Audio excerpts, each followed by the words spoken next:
What's going on, guys? Nick Lessigore here, Exit 12 Homebrew in the house. Yes, Friday, day before New Year's Eve. I'm on a live brew day with some of the guys. Check out the computer. Got about 5 or 6 of us on right now. It is 9:45 in the morning, and I'm brewing and checking the level of my mash. Speaking of mash, we're cooking up.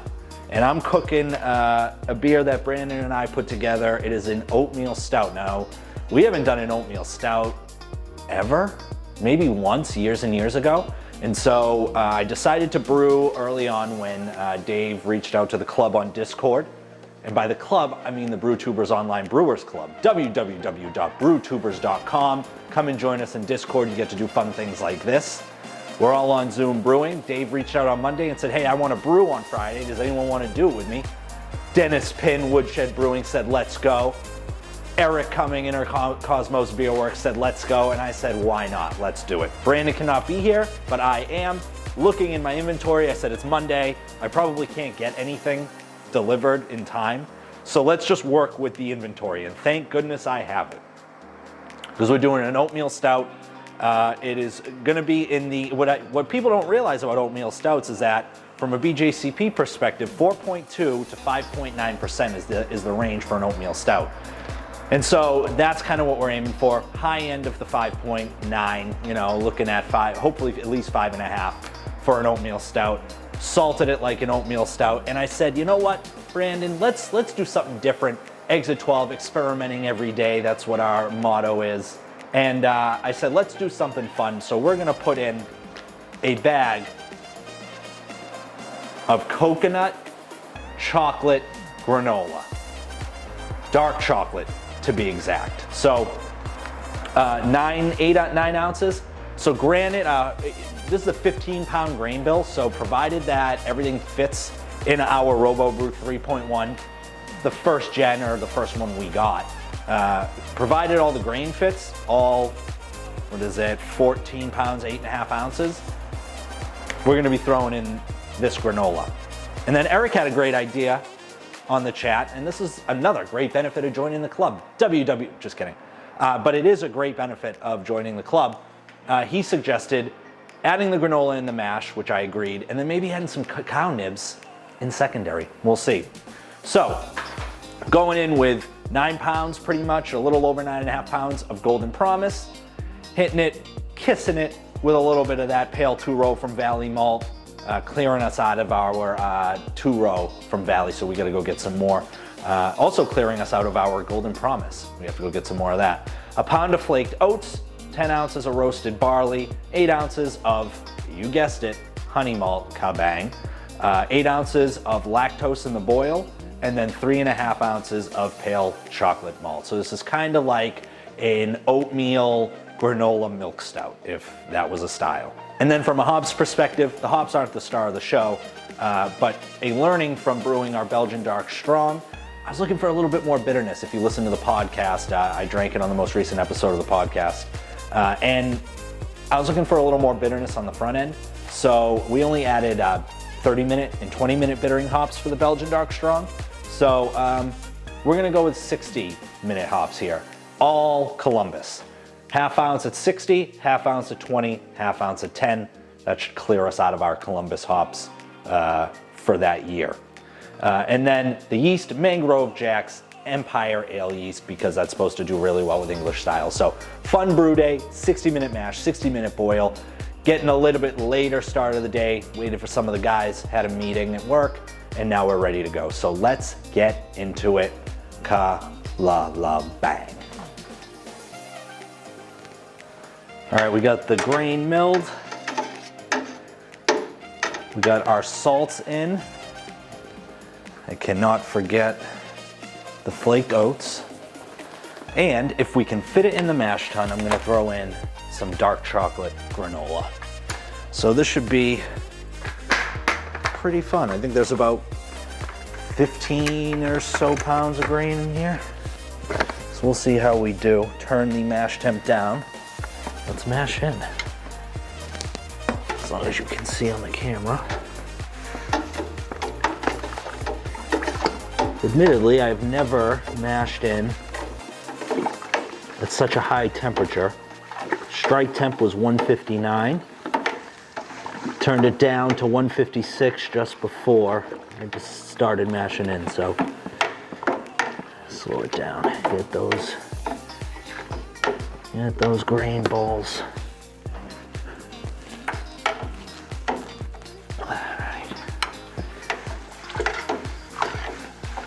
Also, 1.3 quarts per pound means a thicker mash in theory, so especially why I'm a little nervous to be mashing in with this much grain, and a little unsure if I'm adding the granola or not. If we don't add the granola in the mash, I am almost certainly going to add it in secondary. And really, that's probably what I should be doing. To get some more of that kind of granola flavor, adding it post fermentation so that the yeast doesn't eat up the sugar that's in the granola and the chocolate. But we'll see how this goes. So far so good. It's relatively thin still. Still have a ton of grain. I'm using the Robobrew 3.1, so it's like one of the first vessels that Kegland came out with. And since then we've purchased 2, actually 3, counting the one that is currently sitting in a box, and this one has just had the best efficiency. So, been the best to work with, best efficiency. The pump isn't great on it, it's not super strong, but the pump tends to get clogged if we add too much hops. So I try not to brew a New England IPA on it if I can avoid it, because I don't use anything to block.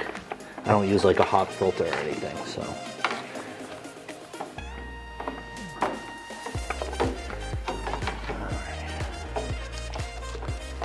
Looks like we got about 3 pounds, 2.5 pounds of grain left. I don't know if I'm going to be able to fit it all. Looks like I might. It's going to be close, but this is the part here where you're going to start seeing the thickness, that 1.3 quarts per pound really kind of show. This last 2 or 3 pounds of grain. Something else I noticed too that I really have to be careful with is I had more dough balls than I usually have. So I didn't do anything different. Weighed out my grains 2 days beforehand, let them sit in a bucket. I didn't wet condition the grains. I don't usually do that. I don't know, I guess that kind of decreases the likelihood of getting dough balls, but oh yeah, we're coming up. We are coming up. I'm currently sitting at 154. What we're gonna do is let it sit for 10 minutes, and then we're going to end up turning on the pump. All right, 10 minutes is up. I am gonna take a sample. I'm gonna let it recirculate for a few minutes. Probably turn it down, but taking a look. I'm gonna start the 60-minute mash timer, but taking a look. Looks like we have some space, so I think I'm gonna end up adding the chocolate granola. And currently hanging on a live brew day, Eric Cumming from Inner Cosmos Beer Works suggested adding cacao nibs in secondary, so I might do that as well. But for now, let's take a sample for pH. I'm gonna turn this down. No, my mic for the camera is a little bit different. All right. Got a sample here for pH. We are recirculating. We're gonna shut this off and we're gonna add in the granola. Granola going in. Oh yeah. Look at that, good. I don't wanna disturb the grain bed too much, but what I'll do is get it all mashed in, and then I'll let it sit for 5 minutes, start the 60-minute timer, throw the sample in the fridge, and then when the 5 minutes is up, we'll recirculate again. Oh, that smells awesome. Oh man, very cool. I'm intrigued to see how much actual granola flavor we get. Historically, when I utilize an adjunct in the mash, I haven't gotten great flavor. Back when we did a collab with Dennis Pinn from Woodshed, who just popped on the live brew day, we utilized in a New England IPA Fruity Loops, and we didn't get a great Fruity Loop flavor from it. We had to add some flavoring in secondary. So anyway, gonna set a timer for 5 minutes, and then we're off.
Try to account for dead space. As you can see, there's like, I think that these are pumpkin seeds. We've got some almonds. That is 110% the granola, which is it's pretty cool to see. I may actually take some of this and make a bread with it. That'd be pretty cool. But the mash itself smells so chocolatey. Very chocolatey, and a little wisp of cocoa nut. Overall, smelling pretty damn good. Okay, as you can see, the water, sparge water, is just kind of sitting on top of the mash here, on top of the grain. So I'm just going to take my spoon. I'm going to move the grain just a little bit to get the water moving through it. We want a slow sparge, but we don't want too slow a sparge. We are currently working up to a boil. So hopefully that'll help move the sparge water along a little bit. Not something I usually do, but I don't normally have an issue with. I think it might be the 9 ounces of chocolate coconut granola that I put in this. Who knows? All right, we're at 60 minutes. Time to add ½ ounce of a sea hop. A sea hop that's escaping me right now.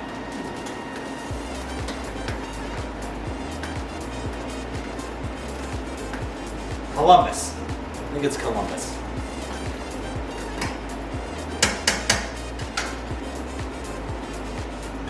Nice and earthy. Love it.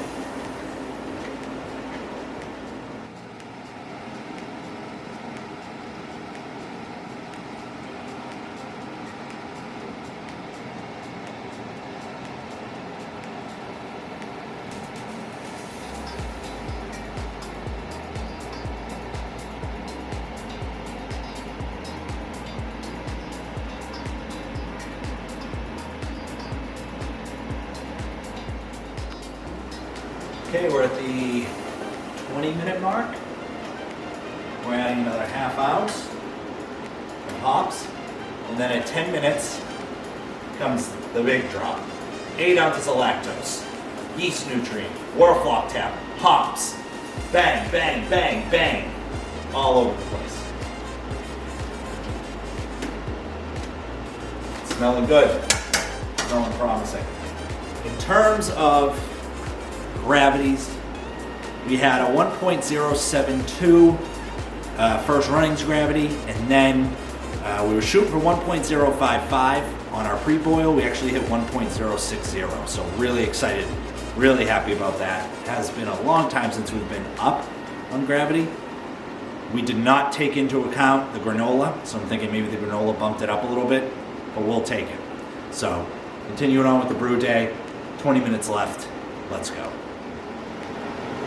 Okay, 10 minutes left and the big boys are going in. Whirlflock, yeast nutrient, 0.4 ounces of hops. And then lastly, the big boy. 8 ounces of milk sugar. As soon as I can open the bag. Oh.